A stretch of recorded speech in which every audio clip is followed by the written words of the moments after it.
Ultimately, there is going to be a lot of activity around here. So we're preparing Malta, as a stage for that kind of environment and also for that kind of business.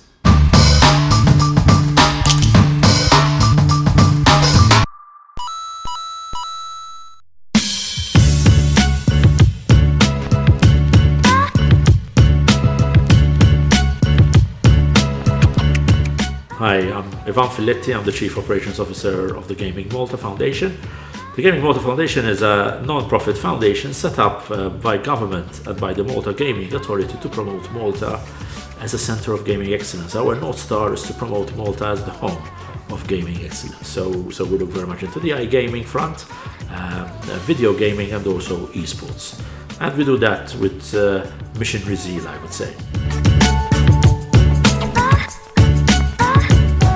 First encounter with a game, I'm going to reveal my age here, but it was Pong, and I used to love the lines and trying to make it work and compete against my friends on that. To me, it was, I was playing in Wimbledon, but I wasn't playing Pong, that sort of thing. And obviously, Space Invaders, a pure classic. Which, when you think about it, the games were so simple and so grassrootsy, for that time. But I still, when I see them or when I, look at something which is, arcade game-ish, I still, get excited about it and the thrill. We had started looking into esports about 3.5 years ago. And I remember, I think one of my most, I would say, tournaments which had really impressed me, I was invited to visit the Katowice event from ESL.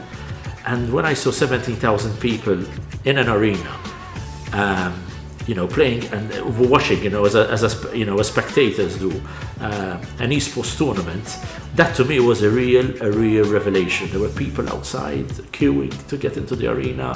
It was snowy. It isn't always the best of weather in Katowice in February.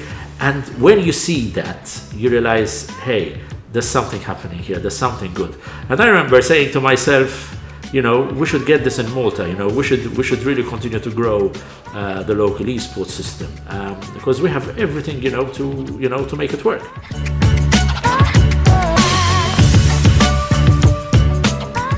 Video games and education. I can talk from experience from seeing my daughter how she interacts. So Nina is 8 years old. She's into Roblox. So she spends hours with her friends looking at different games. Tools there, but also it's interesting enough. What they're starting to do at school is also integrating video game education with their curriculum. So basically, very simple. Going online and seeing a quiz, which is kind of a video game kind of effect. And learning English and learning maths. And seeing the excitement there, and being more the excitement, the engagement, of an 8-year-old child and how she's engaged, it makes you, there's definitely a case for video games and education, as much as there is a case for video games use for medical reasons. Also, we collaborate with a New York also based company called Games for Change, where we basically look at all. Video games, what they call serious games. Okay, so serious games for education and serious games, for health.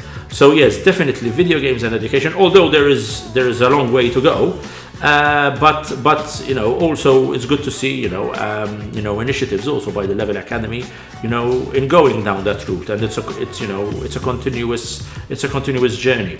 Ultimately, when you're designing video games, you need to know your maths, you need to know your physics. And you need to start learning from an early age at school, maths, and coding for video games and all this, which we believe in it wholeheartedly. We're thrilled that there's a growing and a bustling ecosystem from the guys at Level Academy, Gamers, Eden Esports, World Pro Racing, etc. And seeing these companies grow, although it's not easy, and etc. But the fact that also that companies, international companies like ESL, are looking and they're actually, organizing events as from 2021 in Malta, and the ESL Pro League season will be held in Malta, including the finals. That's major for the island, considering where we started off, 3 years ago. What's going, for us? The fact is that we're an island which is extremely well connected with all the other, European jurisdictions. Also, our natural backdrop of, historical fortifications, historical sites. When Assassin's Creed was filmed here, Gladiator, etc. It all gives that really, that kind of video game-ish and esports, atmosphere and all that. And also, I would say a government who's keen on making, Malta into an esports hub, all underpinned obviously by education. We really need to continue harping on the educational front. We talk about esports and we talk about esports athletes. And yes, they're athletes. You need to have good physical condition and nutrition, etc. But we can do a whole program on that. But this all, brings it together. And also young people who come to Malta to learn English, why not come for an esports boot camp? Why not learn English and practice your esports? So there's so much happening. There's so much potential. It's incredibly exciting.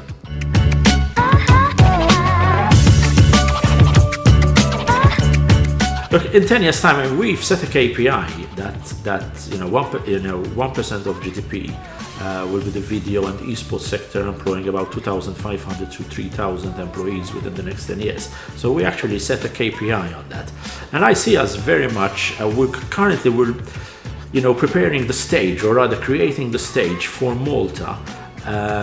To also look at having esports athletes and esports teams actually living here. It could be advantageous from a commercial point of view. The fact that the Pro League seasons also are going to be held in Malta, and you'll have the top CS:GO teams is already a first step in that direction. So yes, I do see esports athletes here, the casters, etc. Because ultimately there is going to be a lot of activity around here. So we're preparing Malta, as a stage for that kind of environment and also for that kind of business.